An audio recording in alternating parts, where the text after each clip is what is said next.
welcome to the Tabletop Games blog topic discussion. Teaching games, learning together. Continuing my series of articles about how to teach games to others, I want to talk about maybe the best approach, and that is getting your games group to learn a game together. After all, for many of us, playing board games is a social activity, and at the very least, it's a hobby we share. So it makes sense to also share the burden of teaching, or rather learning, how to play a new game. You can look at this approach from a number of different angles. The most obvious one is that everyone literally picks up a copy of the rules and reads them, and you all do that independently in your own time, with a view that you all know how to play the game when you next meet up.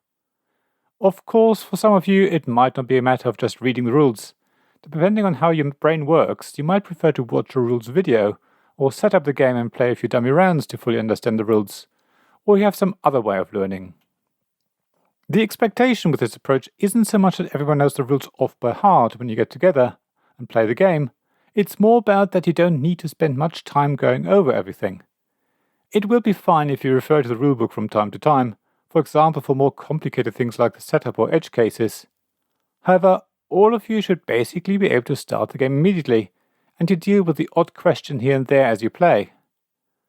I don't know how well this approach works, as I've never tried it myself. I can only imagine that there will be games where the rules can be interpreted slightly differently, so when you meet up and start playing, different people may have slightly different expectations, and may want to play the game in a different way to others in the group.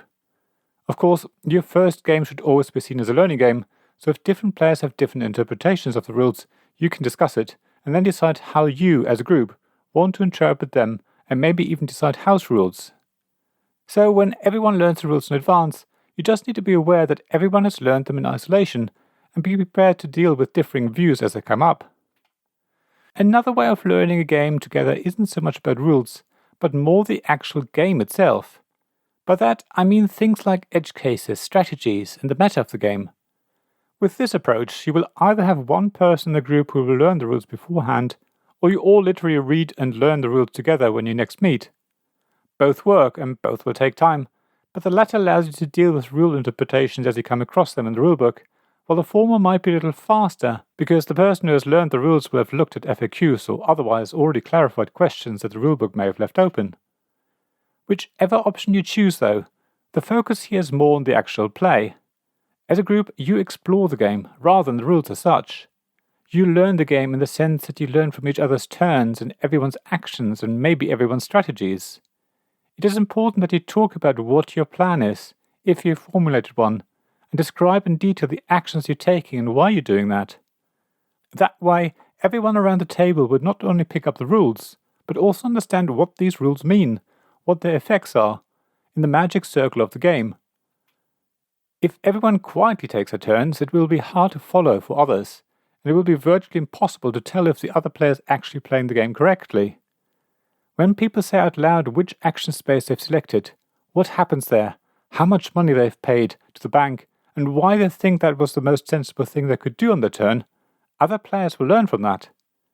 If people also say why they chose one action over another, maybe with respect to the strategy they have in mind, then everyone will benefit. Of course, normally when we play games, at least competitive games, we don't openly announce our plan and why we went somewhere instead of somewhere else, because that would give the other players valuable information and might allow them to follow our plans. However, when we're still learning a game, it's much more important to understand how the game works and win.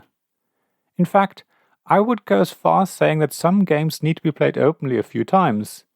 If that's the case, then it's probably worth everyone playing the same faction every time, because they will have learned something about that faction in the first game, and in subsequent games they can avoid making the same mistakes, or they can really explore the faction's pros and cons.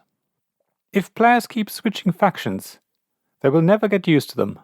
Of course, you all still need to be open about what you do and describe your turns to the group, and maybe even point out where you think your faction's strengths and weaknesses are so everyone can learn from it.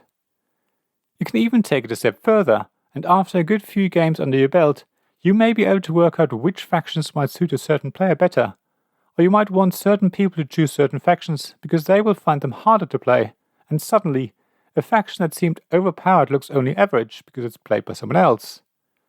It allows you to really mix things up, allow everyone to explore a new faction in more detail and see if they can find more strengths than the other player had previously discovered. It sounds like I'm talking about learning a game rather than teaching it, but if you ensure that everyone around the table shares with the group what they have learned, as they have learned it, then they're actually teaching the group. And it's this important difference that I think is so often missed in games groups. We all like to win, and we want to keep our tips and tricks to ourselves, so that we have an advantage over other players.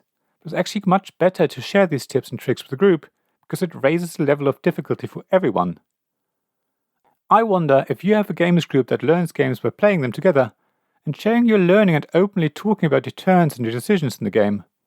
Please share thoughts and experiences on the blog at tabletopgamesblog.com. It would be great to know how other groups teach games to each other. Thank you for listening to this Tabletop Games Blog topic discussion podcast. Please check the description below for links mentioned in this episode, as well as to the written version of this article on the blog. If you enjoyed this episode, please subscribe, give us some stars or leave a review.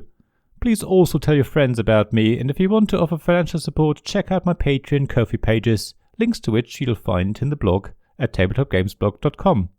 So thank you again for listening, and I hope to see you again soon. This podcast was made possible by the generous help of my Patreon supporters. Royal Patrons Nicholas Higgins and Sean Newman. Magic Champion Zeb Hicks. Castle Guards David Miller and James Naylor. Dice Masters Alex Bardi, Paul Grogan and Robin Kay. And Shining Lights Gavin Jones, Sarah Reed, Richard Simpson and Tim Vernick.